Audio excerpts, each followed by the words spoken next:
Ay, magandang araw mga kadyap sa inyo. Pakita ko sa inyo, may tumutunog na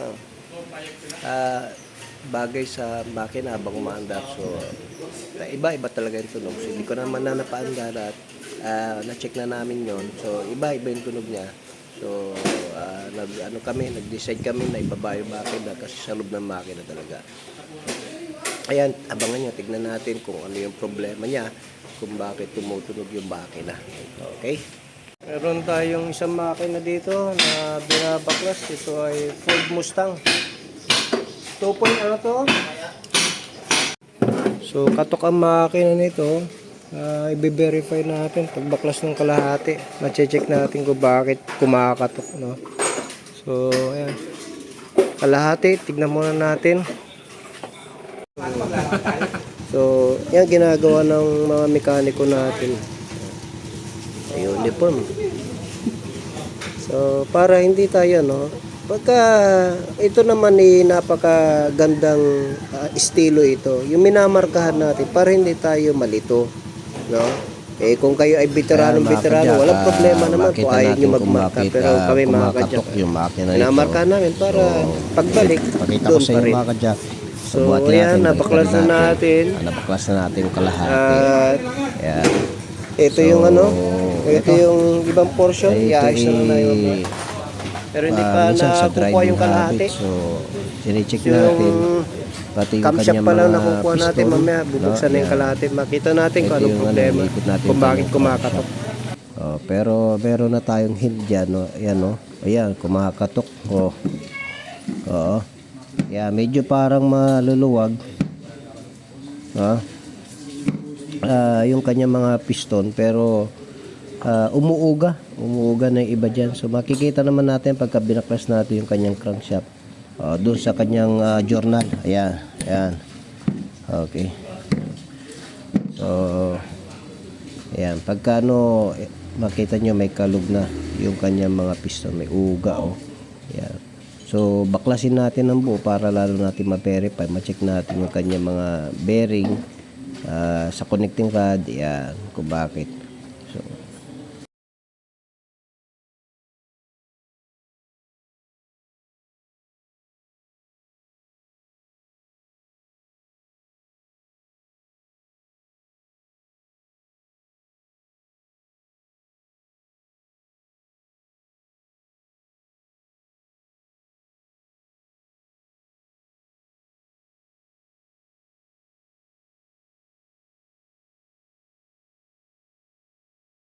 So, nakita na namin mga kadyak yung problema.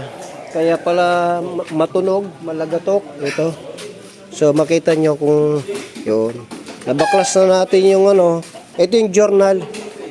Ayun, kitang-kita agad Ayun. Kumapit yung bearing. Tapos kumayod. Kita nyo naman Ito makinis Yan. Kaya pala malagatak. Ayun. So, yan kanyang mga bearing, kumapit. So, isa lang ang kumapit. Ito ay Ford Mustang at overhaul po natin kasi nga malagatak. Ayun kayod siya. Yun. Yan. Kumayod siya mga kadya. Kaya kita nyo yung kumayod na yan. Ito. Kumayod Yun, kayod Yung iba minsan hindi mo na maikot tong crankshaft dahil minsan kumakapit. Pagka kumapit yan, hindi mo yan maiikot. Pero ito naman, talagang kumakayod na. Yun, kayod na kayo. So, siguro, hindi natin alam kung bakit nagkaganito to.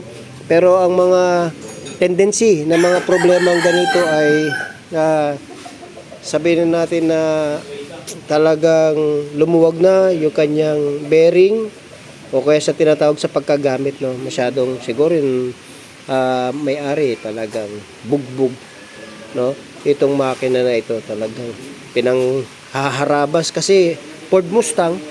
Yan. Ayan. Check pa natin lahat na yung mga kadyan. So yan, kumayod yung kanyang main bearing, yung kanyang bearing dito sa journal. Ito yung journal natin. Okay. So hanapan na natin pyesa. So yan, na-verify naman natin mga kadyak. ang problema, kapag may narinig kayong mga tunog sa makina, no, hindi naman tayo basta-basta nagbababa. Siyempre, hanapin muna natin. Ang problema nga lang, wala sa labas, yung mga tumutunog na yan, upon checking, ay talaga sa loob ng makina. Kaya ang ginawa natin, binaba talaga natin yung makina. Siyempre, na hindi na natin na makita sa labas, kung ano yung chinek na natin lahat. So, ayun, kaya binuksan natin kasi narinig natin sa loob talaga ng makina. So nakita niyo naman yung kanyang bearing kumapit na doon at tapos halos bumitaw na doon sa may connecting rod niya, no. Ayan. So medyo madugo-dugo kasi Ford Mustang 2.3. Kaya medyo mahal ang pyesa, kaya hanap tayo. So yun yung mga kadyak, update ko lang kayo sa mga gagawin na yan pagka okay na yung ating Ford Mustang na binaba yung kanyang makina. Yun lamang, Jaco Paul Trades Auto Care, the shop that cares for your car.